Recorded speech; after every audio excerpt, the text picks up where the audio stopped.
everyone, welcome to my channel. Today we're going to discuss Mercury retrograde and what's really happening, especially for this first Mercury retrograde.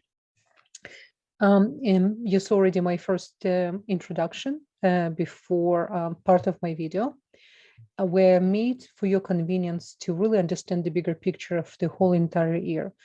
So I'm going to post this introduction as a separate as well. So anytime you want to see really specific days, what's happening with Mercury, you can check this small video I create for you. So what's happening really right now? Let's dive in, really understand, because this is not a typical Mercury retrograde with the sense it's an unusual long one. You know how Mercury jumped from one sign to another, and then suddenly he decided to stay longer in one and do all his retrograde and then stationary and then movement. So the whole team this month and even a little bit next month as well, it's all about energy of Capricorn. And we can really underestimate what is really Capricorn. It's not enough just to think about Capricorn as someone or energetical force who constantly want to achieve, height in the career and status and, to be in charge, so to say. This is a really practical sign of high qualities. And it's really good. And Mercury is here. Mercury can help us in our mind, because Mercury is extremely important planet. Remember, this is the planet which is represent our communication, our mind. It's coming from the tree of reality, or Chokhmah, the wisdom as well. It represents wisdom. And because this month we have, as you can see right now in the chart, we have Venus retrograde. And she's retrograde in Sagittarius. Why we need to know about that? Because really ancients put a lot of emphasis on Mercury. What is really relationship? Relationship, it's all about communication. And many times we mislead and misread what really Mercury represents in our chart. I have to tell you, just by looking at people's chart and see how the Mercury communicate with Venus, I can really tell easily what kind of communicators they are. Forget about Moon. Moon, it's our deep emotions. It's definitely important, but we can't underestimate the Mercury, because Mercury is our communication on a really daily, outside, inside of our immediate circle. And what's important, I will give you a very important tip to understand your partner, to understand your children, to understand your parent. Let's say you're born with Mercury retrograde. So the way many times it's really need to be look at the chart in what house Mercury and what energetical forces represent, what shape, what closing it have. I'm talking about the sign, and as well what vessel it's in, right? So Mercury can be, for example, inside of Pisces, but in 11th house.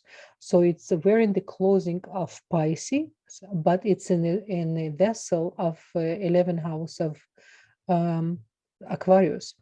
I'm not trying to complicate things for you guys. Opposite, I'm trying to simplify it. We're here to learn astrology.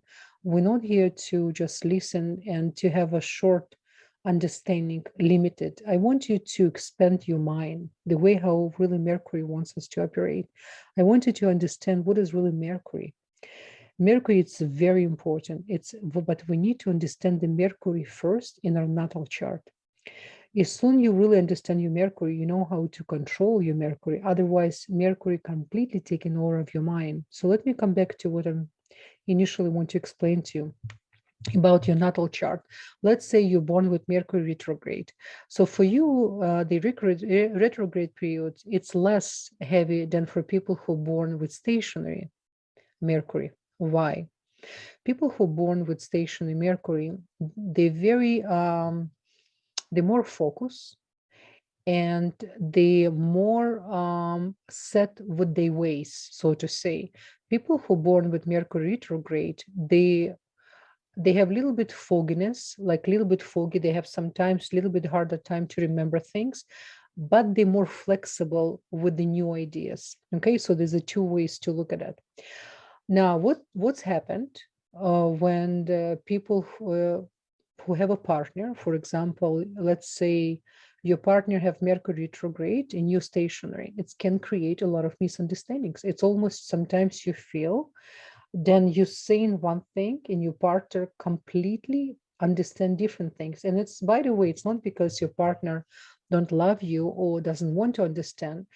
Your partner just the way how Mercury retrograde people understand things, they sometimes have a little bit extra closing, so to say, a little bit more foggy. And the way how they see things sometimes in multi layers. People with Mercury stationary, they more focus, more set their ways, they more, more specific. So as soon you know that both yourself and your partner need to come together to understand each other, because you cannot change your partner cannot you change your cannot change you. So the best way to go is the main tool for relationship.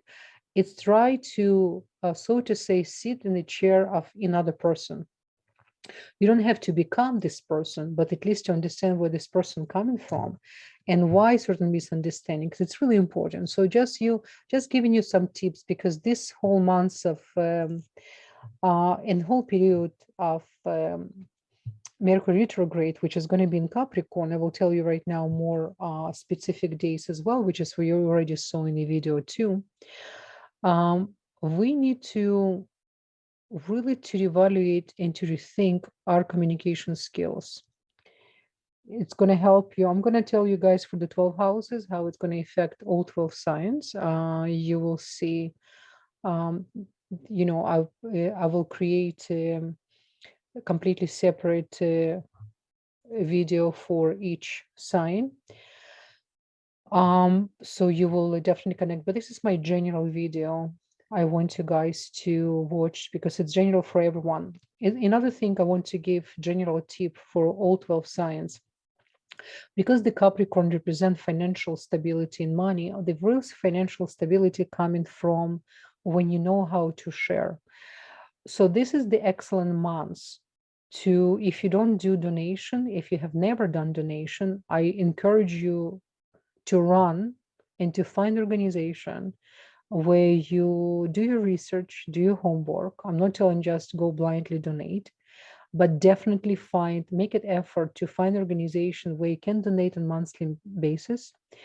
And because of the months of Capricorn, I recommend the first donation can be done more uncomfortable. What I mean by uncomfortable, to give a little bit more than you think you can. Because what's happened is soon first of all, we start new year. We start new months. It was just Rosh Chodesh months, new months according to the Hebrew calendar. We just enter new months of Aquarius, which is represent 2 letters Tzadik Bet. But in order for us to really to create proper seed, seed is everything. You can change when the ready seeds start to create the shape after seed. If it's the tree, you cannot change the tree anymore. Only when it's in a seed, you can really invest maximum you can. So I do recommend to all of you, in order for you really to enter to new level of blessings and protection, because it says in the Talmud, in the Gemara, in all our old books, in the Zohar, if you study Zohar, then donation can save your life. In Hebrew, it's matzil mi'amavet. It's extremely important. It's really, people who study spirituality, study Kabbalah, for many years, they know the donation, it's extremely important. It's almost you create new relationship and creating the bank account an upper level, and you invest in spirituality in Malchut level, more practical. So the reason you should donate this month a little bit more than usual, it's like we usually donate on holidays a little bit higher because more cosmic energy open. But this month I recommend the most because it's Capricorn. Capricorn represent money, it represents sustenance as well, it represent achievement. And if you're going to donate more than you can, you create so to say more potential miracle for yourself. because as more you do, as more you can receive. But again, you don't do this in order to receive. You do because it's part of your essence. But if you're not there yet, it doesn't matter. You should do your homework and study and find more information about, because there's nothing more powerful. I'm going to repeat myself. There's nothing more powerful by concept of sharing and giving. And when you give more, a little bit than you can, you're going to receive more than you're supposed to. This is how powerful it is. This is my promise to you guys. But again, don't do with expectation. Do with much higher understanding. This is why knowledge is the key. When knowledge become wisdom, this is when it's really become the power machine inside of us. Okay, science. So what's happening right now? On January 13, we have Mercury retrograde, and it's retrograde until February 3rd and 4th. Now, what's really important for us to understand, when it's retrograde on January 13, it's actually staying Capricorn until March, basically until March 4th. And it's really unusual long time, as I mentioned in the beginning of my video. And what's really important as well, it's gonna constantly dance, so to say, around Mars. Mars gonna be there as well. Now, because it's gonna be Mars and it's gonna be in Capricorn, and it's gonna be conjunction on March 2nd with Saturn. So for all 12 signs, guys, anything you're planning to do certain during the retrograde, we need to limit it. Any new beginning, you need to be just more extra cautious. This is something you already heard from many astrologers. But one thing very, very important I want to mention to you guys, there's going to be a moment when it's going to have almost perfect conjunction, Saturn and Mercury, and it's going to be on March 2nd. So anything March 1st, 2nd, 3rd, we're going to until 4th, because on 4th, finally, Mercury going to travel to Aquarius, and it's going to be much more positive. We're going to right away feel completely different energy. But specifically on March 2nd and few days before and few days after, it's going to be stressful energy. Why? Because the Saturn, it's all about responsibility. It's going to provide a lot of pressure. And we're going to feel that we've been thrown to all directions, trying to figure out what to do.